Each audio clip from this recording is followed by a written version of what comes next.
ਗੁਰੂ ਜੀ ਕਾ ਖਾਲਸਾ ਵਾਹਿਗੁਰੂ ਜੀ ਕੀ ਫਤਿਹ।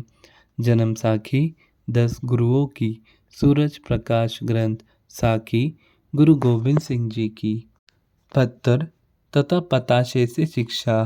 फिर दूसरे सिखों को शिक्षा देने के लिए गुरु जी ने एक सिख से एक घड़े के पानी में एक पत्थर का टुकड़ा और एक में पताशा डलवाकर कुछ देर के बाद उसे कहा कि पत्थर का टुकड़ा और पताशा घड़े के पानी से निकाल लाओ।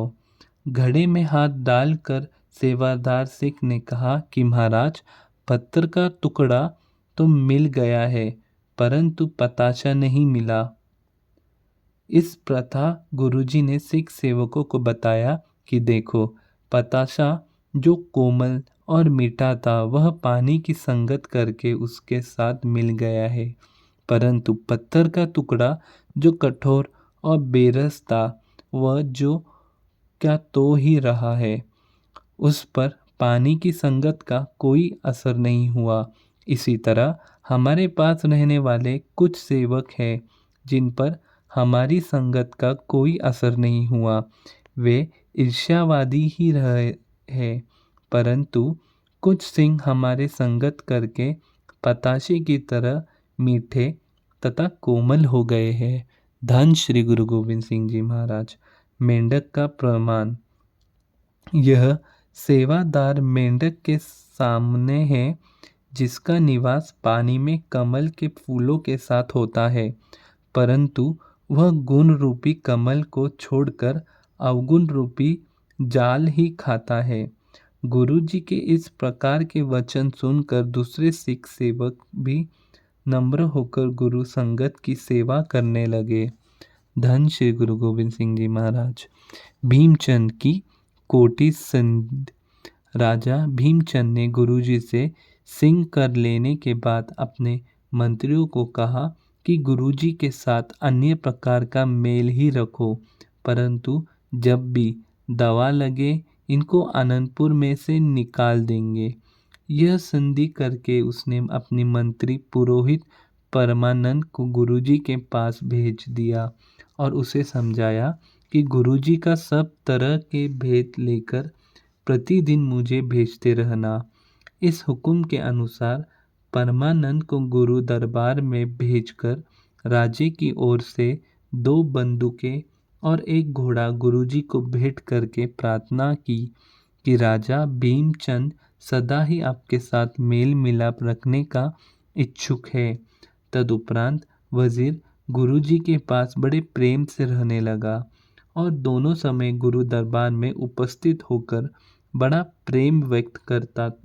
साथ ही साथ पम्मा गुरु दरबार का भेद लिखकर भीमचंद को भेजता रहता। धन श्री गुरु गोविंद सिंह जी महाराज। रवालसर के मेले पर राजाओं से मेल। एक दिन पुरोहित पम्मे ने गुरुजी को प्रार्थना की कि आप रवालसर के मेले चलो, वहाँ इस मेले के समय पहाड़ी राजा भी जाते हैं, उसने मिलने का यह इच्छा समय होगा।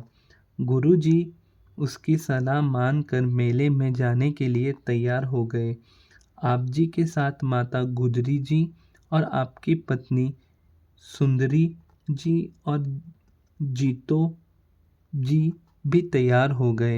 अपने पत्नी पुत्र परिवार के बिना गुरुजी अपने सिख योद्धाओं को साथ लेकर रवालसर तीरथ पर पहुंच गए और एक अच्छी जगह देखकर डेरा लगा लिया।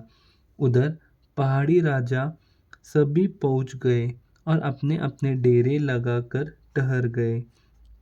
दूसरे दिन सभी राजाओं के मंत्रियों ने गुरुजी के पास आकर प्रार्थना की कि सारे राजा मिलकर आप जी के दर्शन करना चाहते हैं, आज्ञा दे तो आ जाए।